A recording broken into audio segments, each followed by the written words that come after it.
Ton ಟನ್ ಟನ್ ಟನ್ ಟನ್ ಟನ್ ಕೇಳಿ ಗಂಟೆ ಧ್ವನಿ, ಶಾಲೆಯು ಕರೆಯುತ್ತಿದೆ ಬನ್ನಿ.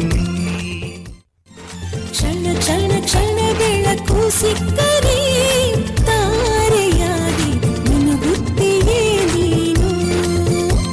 ಶಾಲೆಯು ಮನೆಯಿಂದ ದೂರವಿಲ್ಲ, ಕಡಿಮೆ ಆಯ್ತು ಅಂತರ, ತಲುಪುವೆ ಶಾಲೆಯ ಗೇಟಿನ ತನಕ. ತುಸುವೆ ನಡಿಗೆ ಸಾಕು, ಪ್ರೀತಿ ಹಾಗೂ ಅಕ್ಕರೆಯಿಂದ ಕಲಿಸುವ ನಿಮಗೆ ಶಿಕ್ಷಕರೇ ದಾರಿ ದೀಪ.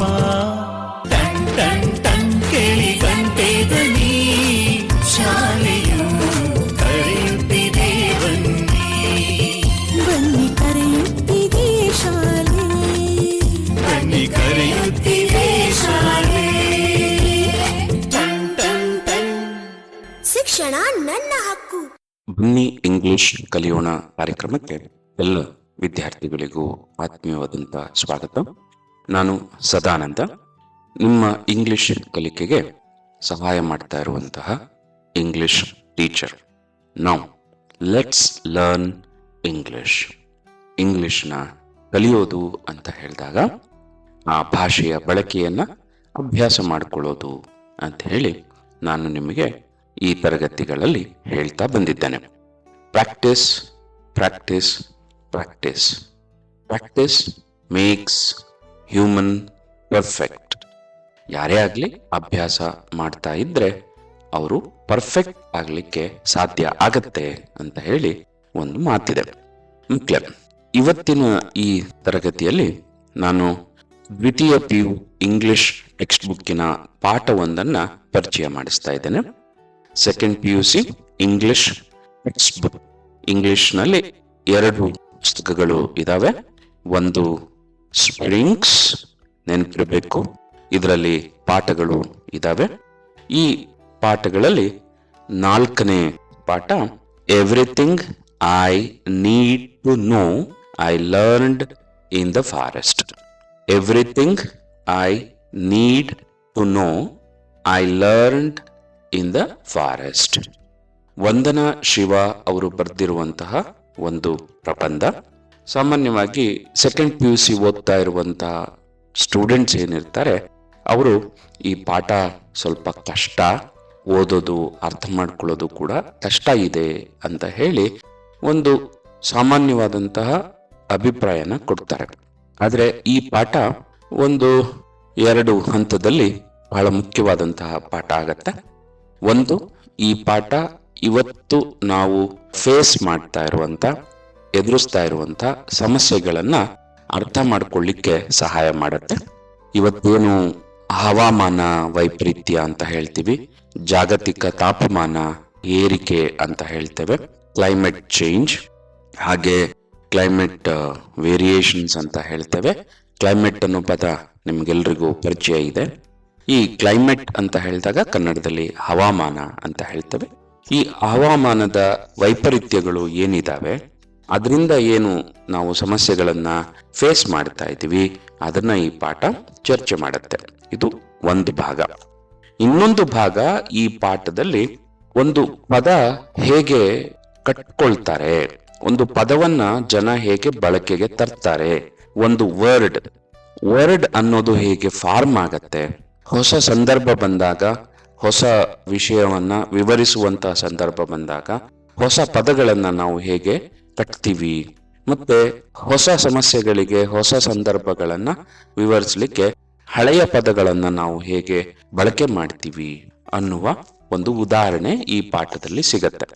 ಸೊ ಹಾಗಾಗಿ ಒಂದು ಭಾಷೆಯನ್ನ ಕಲಿಯುವ ದೃಷ್ಟಿಯಿಂದ ಇಂಗ್ಲಿಷ್ ಲ್ಯಾಂಗ್ವೇಜ್ ಹೇಗೆ ಬಳಕೆ ಮಾಡ್ತೇವೆ, ಒಂದು ವಿಜ್ಞಾನಕ್ಕೆ ಸಂಬಂಧಪಟ್ಟಂತಹ ವಿಷಯವನ್ನ ಇಂಗ್ಲಿಷ್ ಲ್ಯಾಂಗ್ವೇಜ್ ಹೇಗೆ ಎಕ್ಸ್ಪ್ರೆಸ್ ಮಾಡುತ್ತೆ, ಹೇಗೆ ಅದನ್ನ ನಮಗೆ ಹೇಳ್ಕೊಡುತ್ತೆ, ಯಾವ ಯಾವ ಪದಗಳನ್ನು ನಾವು ಬಳಸ್ತೇವೆ, ಇದು ಈ ಪಾಠದಲ್ಲಿ ನಮಗೆ ಅರ್ಥ ಆಗಬೇಕು.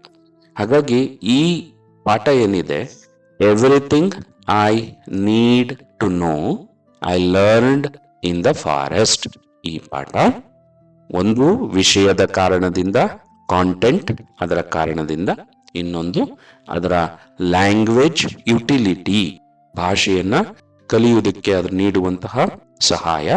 ಈ ಎರಡೂ ಕಾರಣಗಳಿಂದ ನಮಗೆ ಮುಖ್ಯ ಆಗತ್ತೆ. ವಂದನಾ ಶಿವ ಅವರ ಬಗ್ಗೆ ಪಾಠದ ಕೊನೆಯ ಭಾಗದಲ್ಲಿ ಒಂದು ಪರಿಚಯವನ್ನ ಕೊಟ್ಟಿದ್ದಾರೆ. ವಂದನಾ ಶಿವ ಭಾರತ ದೇಶದಲ್ಲಿ ಪರಿಸರದ ರಕ್ಷಣೆಗೆ ಹೋರಾಡ್ತಾ ಇರುವಂತ ಹೋರಾಟಗಾರರಲ್ಲಿ ಒಬ್ರು. ಈ ವಂದನಾ ಶಿವ ಅವರು ಬೀಜಗಳ ಸಂರಕ್ಷಣೆ, ಅಂದ್ರೆ ದೇಸಿ ಬೀಜಗಳ ಸಂರಕ್ಷಣೆ ಅಥವಾ ನಾಟಿ ಬೀಜಗಳ ಸಂರಕ್ಷಣೆ, ಈ ವಿಚಾರದಲ್ಲಿ ಅವರು ಸಾಕಷ್ಟು ಕೆಲಸವನ್ನ ಮಾಡಿದ್ದಾರೆ. ಹಾಗೆ ಒಂದು ರಾಸಾಯನಿಕಗಳ ಬಳಕೆ ಮಾಡದೆ, ಕೀಟನಾಶಕಗಳ ಬಳಕೆ ಮಾಡದೆ ಹೇಗೆ ನಾವು ವ್ಯವಸಾಯವನ್ನ ಮಾಡಬಹುದು, ಕೃಷಿ ಕೆಲಸವನ್ನ ಮಾಡಬಹುದು ಅನ್ನೋದ್ರ ಬಗ್ಗೆ ಅವರು ಸಾಕಷ್ಟು ಕೆಲಸಗಳನ್ನ ಮಾಡಿದ್ದಾರೆ. ಮತ್ತೆ ಈ ಪಾಠವನ್ನ ಅರ್ಥ ಮಾಡ್ಕೊಳ್ಬೇಕಾದ್ರೆ ನಮಗೆ ಒಂದು ಪದದ ಪರಿಚಯ ಆಗಬೇಕಾಗತ್ತೆ. ಅದನ್ನ ಸಸ್ಟೈನಬಲ್ ಅಂತ ಹೇಳ್ತೇವೆ. Sustainable, sustainability. ಈ ಸಸ್ಟೈನಬಲ್ ಅಂದ್ರೆ ಸುಸ್ಥಿರ, ಒಂದು ಸ್ಥಿರ ಆದ್ರೆ ಅದು ಸುಸ್ಥಿರವಾಗಿರಬೇಕು. ಸಸ್ಟೈನಬಲ್ ಅಂತ ಹೇಳ್ತೇವೆ. ಇಡೀ ಪಾಠದಲ್ಲಿ ಈ ಸಸ್ಟೈನಬಲ್ ಅನ್ನುವ ಪದ ನಮಗೆ ನೇರವಾಗಿ, ಇನ್ ಕೆಲವು ಸರಿ ಪರೋಕ್ಷವಾಗಿ ಪಾಠದಲ್ಲಿ ಸಿಗತ್ತೆ. ಆದ್ರೆ ಇಡೀ ಪಾಠವನ್ನ ನೀವು ಅರ್ಥ ಮಾಡ್ಕೊಳ್ಬೇಕಾಗಿರೋದು ಸಸ್ಟೈನಬಲ್ ಅನ್ನುವಂತ ಹಿನ್ನೆಲೆಯಿಂದ. ವಂದನಾ ಶಿವ ನಾವು ಏನೆಲ್ಲ ಭೂಮಿಯ ಮೇಲೆ ಬದಲಾವಣೆಗಳನ್ನು ತರ್ತಾ ಇದ್ದೇವೆ, ಅದು ಕೃಷಿಯ ಹೆಸರಲ್ಲಿ, ಕೈಗಾರಿಕೆಯ ಹೆಸರಲ್ಲಿ, ಮತ್ತೊಂದು ಅಭಿವೃದ್ಧಿ ಅನ್ನೋ ಹೆಸರಲ್ಲಿ, ಈ ಯಾವುದೇ ಕೆಲಸ ಸಸ್ಟೈನಬಲ್ ಆಗಿರಬೇಕು, ಸುಸ್ಥಿರವಾಗಿರಬೇಕು ಅನ್ನುವಂತ ಆಲೋಚನೆಯನ್ನ ಪಾಠದಲ್ಲಿ ಕೊಡ್ತಾರೆ.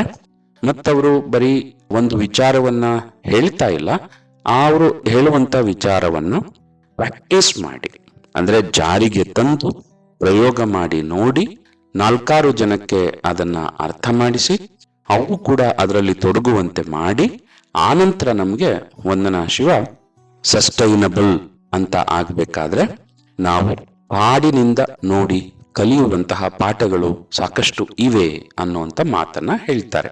Everything I need to know I learned in the forest.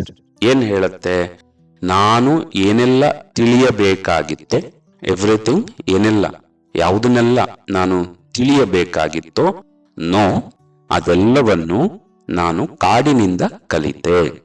I learned in the forest, ಕಾಡಿನಲ್ಲಿ ಕಲಿತೆ, ಕಾಡಿನಿಂದ ಕಲಿತೆ. ಇದು ಪಾಠದ ಶೀರ್ಷಿಕೆ. ಈ ಪಾಠದಲ್ಲಿ ಒಂದು ಅನೇಕ ಭಾಗಗಳು ಇದಾವೆ. ಮೊದಲ ಭಾಗ ಕೋ ಚಳುವಳಿಯಿಂದ ಆರಂಭ ಆಗತ್ತೆ. ಕೋ ಚಳುವಳಿ ಇದು ನೀವು ಹೈಸ್ಕೂಲ್ ಹಂತದ ವಿದ್ಯಾರ್ಥಿಗಳಿಗೂ ಕೂಡ ಈ ಪದದ ಪರಿಚಯ ಇರತ್ತೆ. ಚಿಪ್ಕೋ ಅಂತ ಹೇಳಿದ್ರೆ ಹಿಂದಿಯಲ್ಲಿ ಚಿಪ್ಕೋ, ಕನ್ನಡದಲ್ಲಿ ಅಪ್ಪಿಕೋ ಅಂತ ಆಗತ್ತೆ. ಈ ಚಿಪ್ಕೋ ಚಳುವಳಿಯ ಬಗ್ಗೆ ಅವರು ಒಂದು ಮಾತನ್ನು ಹೇಳ್ತಾರೆ. ಏನಪ್ಪಾ ಅಂತ ಹೇಳಿದ್ರೆ, ನಾನು ಈ ಪರಿಸರದ ಚಳುವಳಿಯಲ್ಲಿ, ಪರಿಸರದ ಕುರಿತು ನಾನು ಹೆಚ್ಚು ಅರ್ಥ ಮಾಡಿಕೊಂಡಿದ್ದು ಈ ಚಿಪ್ಕೋ ಚಳುವಳಿಯಿಂದ ಅಂತ ಹೇಳ್ತಾರೆ. ಇಲ್ಲಿ ಒಂದು ಪದ ನಮಗೆ ಅರ್ಥ ಆಗ್ಬೇಕಾಗತ್ತೆ, ಇಕೋಸಿಸ್ಟಮ್. ಹಾಗೆ ಅದ್ರ ಜೊತೆಗೆ ಬರುವಂತ ಇಕಾಲಜಿ. ಇಕೋಸಿಸ್ಟಮ್ ಅಂದ್ರೆ ಪರಿಸರ ವ್ಯವಸ್ಥೆ. ಪರಿಸರದಲ್ಲಿ ಇಕಾಲಜಿ, ಎನ್ವೈರನ್ಮೆಂಟ್ ಪರಿಸರ, ಇಕಾಲಜಿ ಪರಿಸರ ಶಾಸ್ತ್ರ, ಇಕೋಸಿಸ್ಟಮ್ ಪರಿಸರ ವ್ಯವಸ್ಥೆ. ಈ ಪರಿಸರ ಅಂತ ಹೇಳಿದಾಗ ಭೂಮಿಯ ಮೇಲೆ ಜೀವಿಗಳು ವಾಸಿಸಲಿಕ್ಕೆ ಇರುವಂತಹ ವಾತಾವರಣ ಏನಿದೆ, ಇದನ್ನ ನೀವು ಪರಿಸರ ಅಂತ ತಗೊಳ್ತೀರಿ.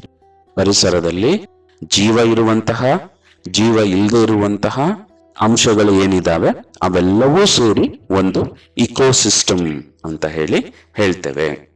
ಹಾಗಾಗಿ ಪರಿಸರ ವ್ಯವಸ್ಥೆ ಅಂತ ಹೇಳಿದ್ರೆ ಬರೀ ಮರ, ಗಿಡ, ಪ್ರಾಣಿ, ಪಕ್ಷಿ ಅಷ್ಟೇ ಅಲ್ಲ, ಎಲ್ಲವೂ ಕೂಡ ಗಾಳಿ, ಮಣ್ಣು, ನೀರು, ಕಲ್ಲು, ಮರಳು, ಇವೆಲ್ಲವೂ ಸೇರಿ ಜೀವವಿರುವ, ಜೀವ ಇಲ್ಲದೆ ಇರುವಂತ ನಿರ್ಜೀವ ಮತ್ತು ಜೀವ, ಈ ಎರಡೂ ಭೂಮಿಯ ಮೇಲೆ ಏನು ಒಟ್ಟಿಗೆ ನಾವು ಇದ್ದೇವೆ, ಬದುಕ್ತಾ ಇದ್ದೇವೆ, ಅದನ್ನ ಅವರು ಇಕೋಸಿಸ್ಟಮ್ ಅಂತ ಹೇಳ್ತಾರೆ.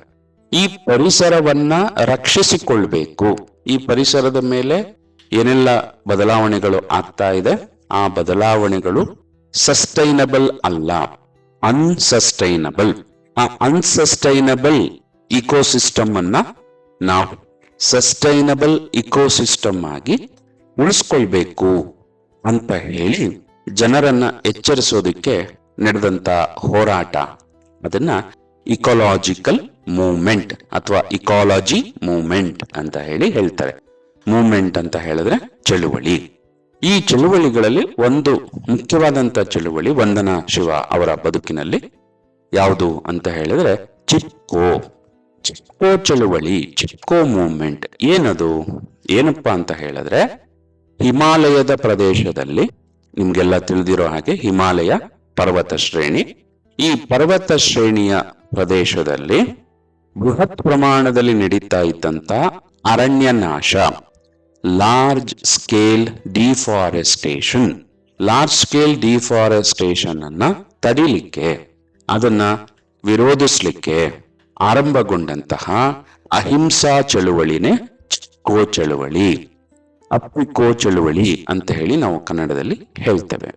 ಈ ಅಪ್ಪಿಕೋ ಚಳುವಳಿ, ಚಿಪ್ಕೋ ಚಳುವಳಿ ಏನು ಅಂತ ಹೇಳಿದ್ರೆ, ಮರಗಳನ್ನ ಕಡಿಲಿಕ್ಕೆ, ಕಾಡಿನ ಮರಗಳನ್ನ ಕಡಿಲಿಕ್ಕೆ ಜನ ಬಂದಾಗ ಅಲ್ಲಿನ ಸ್ಥಳೀಯರು ಅಥವಾ ಮರದ ಕಾಡಿನ ನಾಶ ಮಾಡೋದನ್ನ ವಿರೋಧಿಸುವಂತಹ ಜನರು ಮರಗಳನ್ನ ಅಪ್ಪಿಕೊಂಡು ನಿಂತ್ಕೊಂಡ್ಬಿಡ್ತಾ ಇದ್ರು.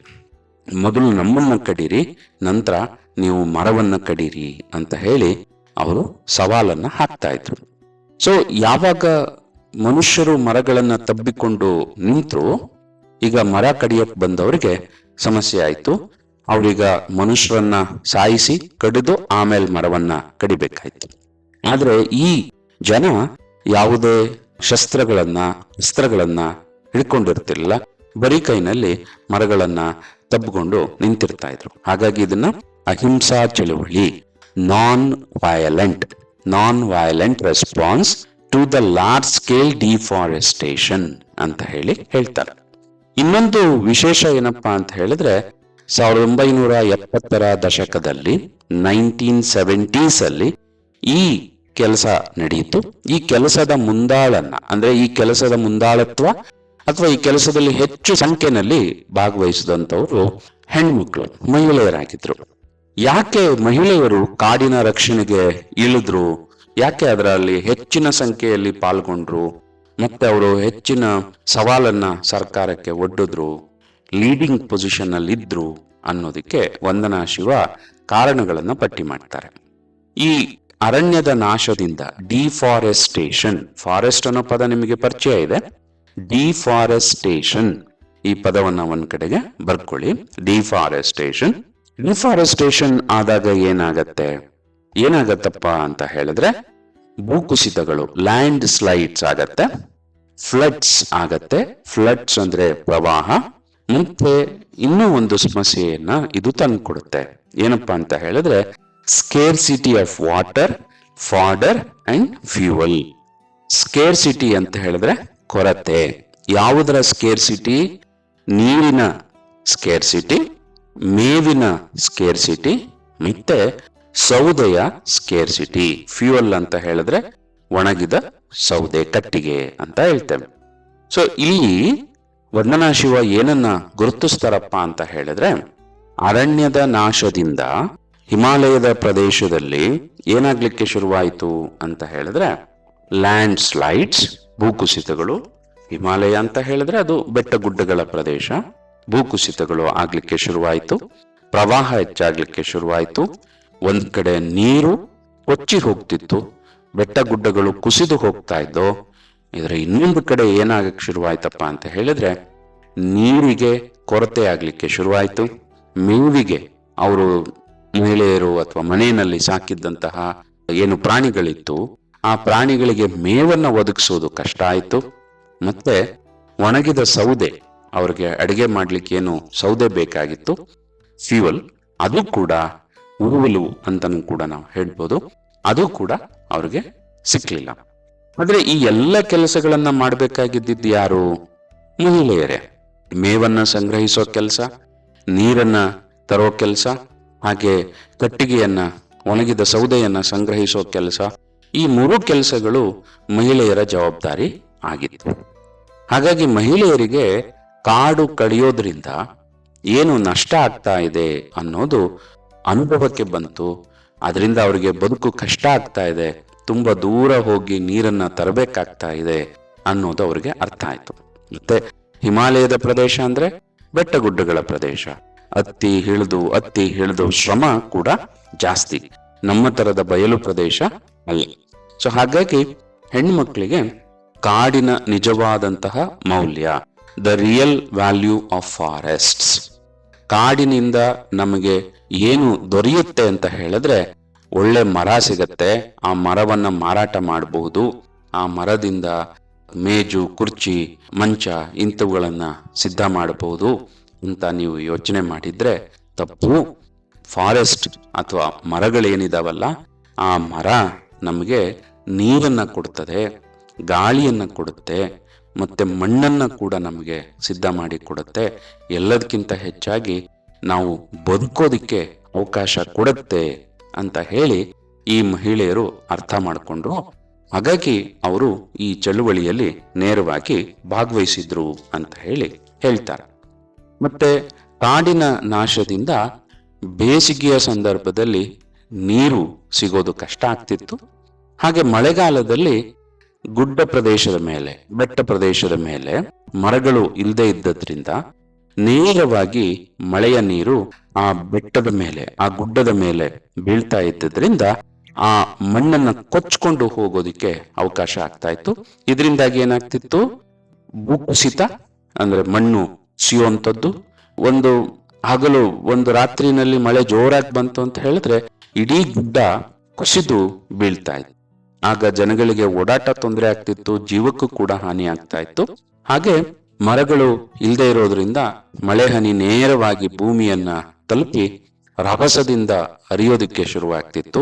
ಅದನ್ನ ಪ್ರವಾಹ, ಫ್ಲಡ್ಸ್ ಅಂತ ಹೇಳಿ ಹೇಳ್ತಾರೆ. ಈ ಸಮಸ್ಯೆಯನ್ನ ಪಕ್ಕದ ಕೇರಳದಲ್ಲಿ ಜನ ಇವತ್ತಿಗೂ ಈಗ್ಲೂ ಈ ಕ್ಷಣದಲ್ಲೂ ಎದುರಿಸ್ತಾ ಇದ್ದಾರೆ. ವಯನಾಡು ಪ್ರದೇಶದಲ್ಲಿ ಕಳೆದ 1-2 ವಾರದಲ್ಲಿ ಮಳೆ ಸ್ವಲ್ಪ ಮಟ್ಟಿಗೆ ಬಿರುಸಾಗಿ ಬಿದ್ದದ್ರಿಂದ, ಜೋರಾಗಿ ಬಿದ್ದದ್ರಿಂದ ಭೂಕುಸಿತ ಆಗಿ ಅನೇಕ ಹಳ್ಳಿಗಳೇ ನಾಪತ್ತೆ ಆಗಿರುವಂತ ಉದಾಹರಣೆಯನ್ನ ನೀವು ಕೇಳಿದ್ದೀರಿ, ಪೇಪರ್ನಲ್ಲಿ ಓದಿದ್ದೀರಿ, ಅಥವಾ ಟಿವಿ, ರೇಡಿಯೋ ನ್ಯೂಸ್ ಅಲ್ಲಿ ಕೇಳಿದ್ದೀರಿ ಅಂತ ಹೇಳಿ ಅನ್ಕೊಳ್ತೇನೆ. ಪಕ್ಕದ ವಯನಾಡಿನಲ್ಲಿ ಕೂಡ ಈ ಸಮಸ್ಯೆ ಆಗ್ತಾ ಇದೆ. ಹಾಗೆ ನಮ್ಮ ಕರಾವಳಿ ಪ್ರದೇಶದಲ್ಲೂ ಈ ಸಮಸ್ಯೆ ಆಗ್ತಾ ಇದೆ. ಇದನ್ನ ಇವತ್ತಿಗೆ 50 ವರ್ಷದ ಹಿಂದೆ 1970ರ ಹಂತದಲ್ಲೇನೆ ಹಿಮಾಲಯ ಪ್ರದೇಶದಲ್ಲಿ ವಾಸ ಮಾಡುವಂತ ಹೆಣ್ಮಕ್ಳು, ಮಹಿಳೆಯರು ಇದನ್ನ ಗುರುತಿಸಿ ಅದರ ವಿರುದ್ಧ ತಮ್ಮ ಪ್ರತಿಭಟನೆಯನ್ನ ಶುರು ಮಾಡಿದ್ರು. ಆದ್ರೆ ಇವರ ಪ್ರತಿಭಟನೆಯ ಬಹಳ ಮುಖ್ಯವಾದಂತಹ ಅಂಶ ಏನಪ್ಪಾ ಅಂತ ಹೇಳಿದ್ರೆ, ಹಿಂಸೆ ಇರಲಿಲ್ಲ. ಅಲ್ಲಿದ್ದದ್ದು ಅಹಿಂಸೆ, ನಾನ್ ವಯಲೆನ್ಸ್. ಹಿಂಸೆಗೆ ತೊಡಗದೆ ಅಹಿಂಸೆಯ ಮೂಲಕ, ಯಾವುದೇ ಹಿಂಸೆಯನ್ನ ಮಾಡದೆ, ನಮಗೆ ಈ ಕೆಲಸ ಇಷ್ಟ ಆಗ್ತಾ ಇಲ್ಲ, ನಾವು ಇದನ್ನ ವಿರೋಧಿಸ್ತೇವೆ ಅಂತ ಹೇಳಿ ಜನ ಒಂದು ಕಡೆ ಕೂತು ತಮ್ಮ ವಿರೋಧವನ್ನ ವ್ಯಕ್ತಪಡಿಸುವಂಥದ್ದು. Non violent response to large scale deforestation is or was Chipko movement. ಇದು ನಿಮ್ಮ ಗಮನದಲ್ಲಿ ಇರ್ಬೇಕು. ಹಾಗೆ ಈ ಪಾಠದಲ್ಲಿ 1977 1977ನಲ್ಲಿ ಒಂದು ವಿಶೇಷವಾದಂತಹ ಘಟನೆ ನಡೆದಿತ್ತು, ಡ್ರಾಮ್ಯಾಟಿಕ್ ಆಕ್ಷನ್ ನಡೆದಿತ್ತು.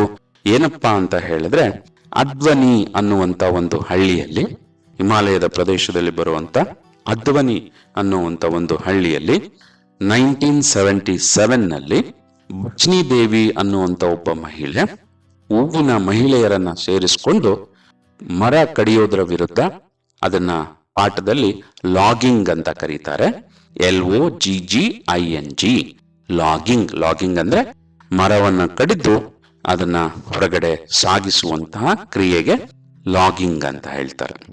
ಈ ಮರ ಕಡಿಯುವಿಕೆಯನ್ನ ವಿರೋಧಿಸಿ ಅದ್ವನಿ ಹಳ್ಳಿಯ ಬಚ್ನಿ ದೇವಿ ಅನ್ನುವಂತಹ ಮಹಿಳೆ ಇತರ ಮಹಿಳೆಯರನ್ನ ಸೇರಿಸಿಕೊಂಡು ಪ್ರತಿಭಟಿಸಿದ್ರು.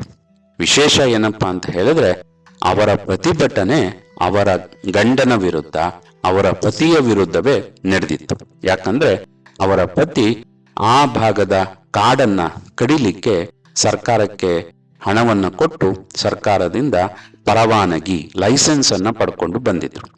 ಭಜನಿ ದೇವಿಯ ಪತಿ ಗಂಡ ಆ ಮರವನ್ನ ಕಡಿದು, ಕಾಡನ್ನ ಕಡಿದು ಅದರಿಂದ ಬರುವ ಲಾಭ ಹಣದ ದೃಷ್ಟಿಯಿಂದ ಲಾಭ ಆಗತ್ತೆ ಅಂತ ಯೋಚನೆ ಮಾಡಿದ್ರೆ, ಭಜನಿ ದೇವಿ ಈ ಕಾಡು ಉಳಿದ್ರೆ ನಮ್ಗೆ ನೀರು, ಒಳ್ಳೆ ಗಾಳಿ, ಮತ್ತೆ ನಮ್ಮ ಪ್ರಾಣಿಗಳಿಗೆ ಬೇಕಾಗಿರುವಂತ ಮೇವು, ನಮಗ್ ಬೇಕಾಗಿರುವಂತ ನೀರು, ನಮಗ್ ಬೇಕಾಗಿರುವಂತ ಒಣಕಟ್ಟಿಗೆ ಸಿಗುತ್ತೆ ಅಂತ ಹೇಳಿ ಭಜನಿ ದೇವಿ ಯೋಚನೆ ಮಾಡಿದ್ರು.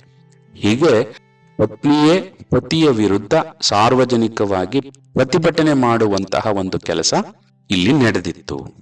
ಸೊ ಚಿಪ್ಕೋ ಚಳುವಳಿಯಲ್ಲಿ ನಾವು ಇಂತಹ ಅನೇಕ ಘಟನೆಗಳನ್ನ ಕಾಣ್ತೇವೆ.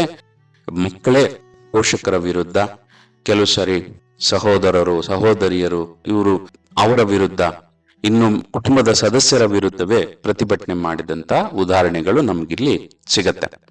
ಹಾಗಾಗಿ ವಂದನಾ ಶಿವ ಏನ್ ಹೇಳ್ತಾರೆ ಅಂದ್ರೆ, ಪತ್ನಿ ಪತಿಯ ವಿರುದ್ಧ ಊರಿನ ಮಹಿಳೆಯರನ್ನ ಸಂಘಟಿಸಿ ಪ್ರತಿಭಟನೆ ಮಾಡಿದಂತಹ ಒಂದು ವಿಶೇಷವಾದಂತಹ ಪ್ರಕರಣ ಅದ್ವನಿಹಳ್ಳಿನಲ್ಲಿ ನಡೀತು. ಅದನ್ನ ಅವ್ರೇನ್ ಹೇಳ್ತಾರೆ, one of the dramatic Chipko actions ಅಂತ ಹೇಳ್ತಾರೆ. ಬಹಳ ವಿಶೇಷವಾದಂತಹ ಘಟನೆ ಇಲ್ಲಿ ನಡೀತು ಅಂತ ಹೇಳಿ. ಈ ಸಂದರ್ಭದಲ್ಲಿ ಮುಂದುವರಿಸಿ ಅವರು ಹೇಳ್ತಾರೆ, ಹೀಗೆ ಭಜನಿ ದೇವಿ ಮರವನ್ನ, ಆ ಭಾಗದ ಅದ್ವನಿಹಳ್ಳಿಯ ಭಾಗದ ಕಾಡನ್ನ ಕಡಿಲಿಕ್ಕೆ ಆಕೆಯ ಪತಿ ಪರವಾನಗಿ, ಲೈಸೆನ್ಸ್ ಅನ್ನ ಪಡ್ಕೊಂಡು ಬಂದಾಗ ಭಜನಿ ದೇವಿ ಮತ್ತೆ ಮಹಿಳೆಯರು, ಇತರ ಊರಿನ ಮಹಿಳೆಯರು ಅದರ ವಿರುದ್ಧ ಪ್ರತಿಭಟನೆ ಮಾಡ್ತಾ ಇದ್ದಾಗ ಅರಣ್ಯಾಧಿಕಾರಿಗಳು ಬರ್ತಾರೆ, ಫಾರೆಸ್ಟ್ ಆಫೀಸರ್ಸ್ ಬರ್ತಾರೆ. ಅವ್ರು ಹೇಳ್ತಾರೆ, ಅಯ್ಯೋ ಮೂರ್ತ ಹೆಂಗಸರೇ, ಈ ಕಾಡನ್ನ ಕಡಿದು ಮಾಡಿದ್ರೆ ಎಷ್ಟು ಲಾಭ ಸಿಗತ್ತೆ ಅಂತ ನಿಮಗ್ ಗೊತ್ತಾ ಅಂತ ಕೇಳ್ತಾರೆ. ಅದಕ್ಕೂ ಮೊದಲು ಈ ಮಹಿಳೆಯರು ಲಾಟಿನ್ಗಳನ್ನ ಹಿಡ್ಕೊಂಡು ನಿಂತಿರ್ತಾರೆ. ರಾತ್ರಿ ಹೊತ್ತು ಬಳಸುವಂತ ದೀಪಗಳನ್ನ ಹಗಲು ಹೊತ್ತು ಹಿಡ್ಕೊಂಡು ನಿಂತಿರ್ತಾರೆ.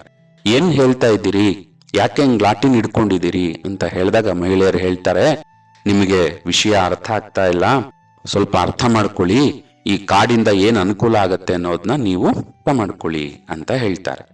ಆದ್ರೆ ಅವಾಗ ಅಧಿಕಾರಿಗಳು ಹೇಳ್ತಾರೆ, ನಾವು ಫಾರೆಸ್ಟ್ ಸೈನ್ಸ್ ಓದಿರೋರು, ನಮಗ್ ಗೊತ್ತು ಈ ಮರದ ಬೆಲೆ ಎಷ್ಟು ಅಂತ ಹೇಳಿ. ಈ ಮರದಿಂದ ಸಿಗುವಂತ ಅಂಟು ಇದೆಯಲ್ಲ, ಆ ಅಂಟಿಗೆ ಕೆಜಿಗೆ ಎಷ್ಟು ಬೆಲೆ ಗೊತ್ತಾ? 1 ಕೆಜಿ ಅಂಟಿಗೆ ಎಷ್ಟು ದುಡ್ಡು ಸಿಗತ್ತೆ ಗೊತ್ತಾ? ಈ ಮರವನ್ನ ಕಡಿದು ಸಾಮಿಲ್ಗೆ ಕೊಟ್ರೆ ಅದರಿಂದ ಎಂಥ ಫರ್ನಿಚರ್ ಆಗತ್ತೆ ಗೊತ್ತಾ? ಎಂಥ ಕುರ್ಚಿ ಆಗತ್ತೆ ಗೊತ್ತಾ? ಎಂಥ ಬಾಗಿಲಾಗತ್ತೆ ಗೊತ್ತಾ? ನಿಮ್ಗೇನ್ ಗೊತ್ತು ಈ ಮರದ ಬೆಲೆ ಅಂತ ಹೇಳಿ ಆ ಅರಣ್ಯಾಧಿಕಾರಿಗಳು ಮಹಿಳೆಯರ ಮೇಲೆ ಜೋರ್ ಮಾಡ್ತಾರೆ. ಅವಾಗ ಮಹಿಳೆಯರು ಹೇಳ್ತಾರೆ, ಅರಣ್ಯ ನಮ್ಗೇನ್ ಕೊಡುತ್ತೆ ಗೊತ್ತಾ? ಏನ್ ಕೊಡುತ್ತೆ, ನಿಮ್ಗೇನಾದ್ರೂ ಅರ್ಥ ಆಗಿದೆಯಾ ಅಂತ ಹೇಳಿ ಹೇಳ್ತಾರೆ. ಆಗ ಅವರು ಮಹಿಳೆಯರು ಏನ್ ಹೇಳಿದ್ರು ಅನ್ನೋದನ್ನ ವಂದನಾ ಶಿವ ಹೀಗೆ ಬರೀತಾರೆ, ವಾಟ್ ಡೂ ದ ಫಾರೆಸ್ಟ್ ಬೇರ್? Soil, water and pure air. Soil, water and pure air sustain the earth and all she ಬೇರ್ಸ್. ಮತ್ತೆ ಹೇಳ್ತೇನೆ, ವಾಟ್ ಡೂ ದ ಫಾರೆಸ್ಟ್ ಬೇರ್? Soil, water and pure air. Soil, water and pure air sustain the earth and all she ಬೇರ್ಸ್. ಮತ್ತೆ ಈ sustain ಅನ್ನೋ ಪದ ಈ ಪದ್ಯ ಭಾಗದಲ್ಲಿ ಬರ್ತಾ ಇದೆ. ಇನ್ನೊಂದು ಸಣ್ಣ ಪದ್ಯವನ್ನ ವಂದನಾ ಶಿವ ಪಾಠದಲ್ಲಿ ಕೊಡ್ತಾರೆ. ಮಹಿಳೆಯರು ಯಾವ ಹಾಡನ್ನ ಹೇಳಿದ್ರಪ್ಪ ಅಂತ ಹೇಳಿದ್ರೆ, ವಾಟ್ ಟು ದ ಫಾರೆಸ್ಟ್ ಬೇರ್? ಅರಣ್ಯಗಳು ಏನನ್ನ ಕೊಡ್ತಾವೆ?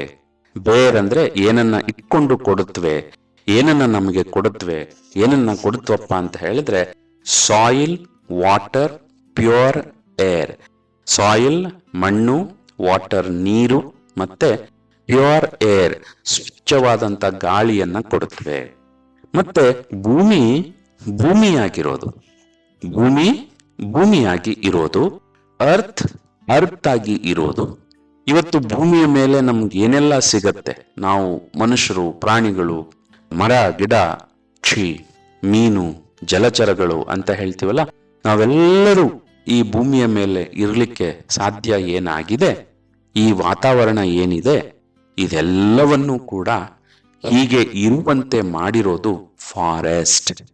ಹಾಗಾಗಿ ಸಸ್ಟೈನ್ ದಿ ಅರ್ತ್, ಈ ಭೂಮಿ ಏನಿದೆಯೋ ಅದನ್ನ ಹಾಗೆ, ಈ ಭೂಮಿ ಹೇಗಿರಬೇಕೋ ಹಾಗೆ ಉಳಿಸಿಕೊಳ್ಳುವ ಕೆಲಸವನ್ನ ಮಾಡ್ತಾ ಇರೋದು, ಸಸ್ಟೈನ್ ಮಾಡ್ತಾ ಇರೋದು ಯಾವುದು ಅಂತ ಹೇಳಿದ್ರೆ ಫಾರೆಸ್ಟ್. ಮತ್ತೆ ಭೂಮಿಯಾಗಿ ಈ ಗ್ರಹ ಏನನ್ನೆಲ್ಲ ಪಡ್ಕೊಂಡಿದೆಯೋ, ಏನನ್ನೆಲ್ಲ ಕೊಡ್ತಾ ಇದೆಯೋ ಅದೆಲ್ಲವನ್ನೂ ಕೂಡ ಹಾಗೆ ಕೊಡುವಂತೆ, ಹಾಗೆ ಇರುವಂತೆ ನೋಡ್ಕೊಂಡಿರುವ ವ್ಯವಸ್ಥೆ ಯಾವುದು ಅಂತ ಹೇಳಿದ್ರೆ ಫಾರೆಸ್ಟ್, ಕಾಡು ಅಂತ ಹೇಳಿ ಈ ಮಹಿಳೆಯರು ಹೇಳ್ತಾರೆ. ಹಾಗೆ ಈ sustain the earth and all she ಬೇರ್ಸ್ ಅನ್ನೋ ಭಾಗ ಇದೆಯಲ್ಲ, ಇದು ಬಹಳ ಮುಖ್ಯವಾದಂಥದ್ದು. ನಿಮ್ಮ ಶಾಲೆಯ ವಿಜ್ಞಾನದ ಶಿಕ್ಷಕರ ಜೊತೆ ಇದನ್ನ ಮಾತಾಡ್ಬೋದು. ಹಾಗೆ ಸೆಕೆಂಡ್ PUC ಮಕ್ಕಳು ಈ ಪಾಠವನ್ನ ನೀವೇನು ಕೇಳ್ತಾ ಇದ್ದೀರಿ, ಈ ಪಾಠನ ಕಷ್ಟ ಅಂತ ಯೋಚನೆ ಮಾಡಬೇಡಿ. ಸ್ವಲ್ಪ ಪದಗಳು ಚಾಲೆಂಜಿಂಗ್ ಆಗಿರುವಂತ ಪದಗಳಿದಾವೆ, ಅರ್ಥ ಮಾಡ್ಕೊಳ್ಳಿಕ್ಕೆ ಸ್ವಲ್ಪ ಸಮಯ ಬೇಕಾಗತ್ತೆ. ಆದ್ರೆ ನೆನ್ಪಿಟ್ಕೊಳ್ಳಿ, ಇದು ಬಹಳ ಮುಖ್ಯವಾದಂತ ಪಾಠ. ಯಾಕಂದ್ರೆ ನಾನು ಈ ಪಾಠ ಮಾಡ್ತಾ ಇರುವ ಸಂದರ್ಭದಲ್ಲಿ ಮಳೆ ಇಲ್ಲದೆ ಬರವನ್ನ ನಾವು ಎದುರಿಸ್ತಾ ಇದ್ದೀವಿ. ಈ ಬರ ಯಾಕೆ, ಈ ವರ್ಷ ಮಳೆ ಯಾಕೆ ವ್ಯತ್ಯಾಸ ಆಗ್ತಾ ಇದೆ ಅಂತ ಹೇಳಿದ್ರೆ ಅದಕ್ಕೆ ಎಲ್ ನಿನೋ ಕಾರಣ ಅಂತ ಹೇಳ್ತಾರೆ. ಅದನ್ನ ನೀವು ಈಗಾಗ್ಲೇ ಆ ಪದವನ್ನ ನೀವು ಕೇಳಿದ್ದೀರಿ ಅಂತ ಅನ್ಕೊಳ್ತೀನಿ. ಎಲ್ ನಿನ್ಯೋ ಅಂತ ಕೂಡ ಅದನ್ನ ಹೇಳ್ತಾರೆ. ಇದರ ಬಗ್ಗೆ ನಿಮ್ಮ ಕಾಲೇಜಿನಲ್ಲಿರುವಂತಹ ಸೈನ್ಸ್ ಟೀಚರ್ಗಳನ್ನ ಕೇಳಿ ಹೆಚ್ಚಿನ ವಿವರವನ್ನ ಪಡ್ಕೊಳ್ಳಿ. ಮತ್ತೆ ಈ ಪಾಠದ ಉಳಿದ ಭಾಗವನ್ನ ಮುಂದಿನ ತರಗತಿನಲ್ಲಿ ವಿವರಿಸ್ತೇನೆ. ಅಲ್ಲಿವರೆಗೆ ಬಾಯ್ ಬಾಯ್. ಟನ್ ಟನ್ ಟನ್ ಟನ್ ಟನ್ ಟನ್ ಕೇಳಿ ಕಂಠೆ ಧ್ವನಿ, ಶಾಲೆಯು ಕರೆಯುತ್ತಿದೆ ಬನ್ನಿ. ಕ್ಷಣ ಕ್ಷಣ ಕ್ಷಣ ಬೆಳಕು ಸಿಕ್ಕರೆ ತಾರೆಯಾಗಿ ಮಿನುಗುತ್ತೀಯೇ ನೀನು. ಶಾಲೆಯು ಮನೆಯಿಂದ ದೂರವಿಲ್ಲ, ಕಡಿಮೆ ಆಯ್ತು ಅಂತರ, ತಲುಪುವೆ ಶಾಲೆಯ ಗೇಟಿನ ತನಕ. ತುಸುವೆ ನಡಿಗೆ ಸಾಕು, ಪ್ರೀತಿ ಹಾಗೂ ಅಕ್ಕರೆಯಿಂದ ಕಲಿಸುವ ನಿಮಗೆ ಶಿಕ್ಷಕರೇ ದಾರಿ ದೀಪ. ಟನ್ ಟನ್ ಟನ್ ಕೇಳಿ ಗಂಟೆ ಧ್ವನಿ, ಶಾಲೆಯು ಕರೆಯುತ್ತಿದೆ ಬನ್ನಿ. ಬನ್ನಿ ಕರೆಯುತ್ತಿದೆ ಶಾಲೆ, ಬನ್ನಿ ಕರೆಯುತ್ತಿದೆ ಶಾಲೆ. ಟನ್ ಟನ್ ಟನ್. ಶಿಕ್ಷಣ ನನ್ನ ಹಕ್ಕು.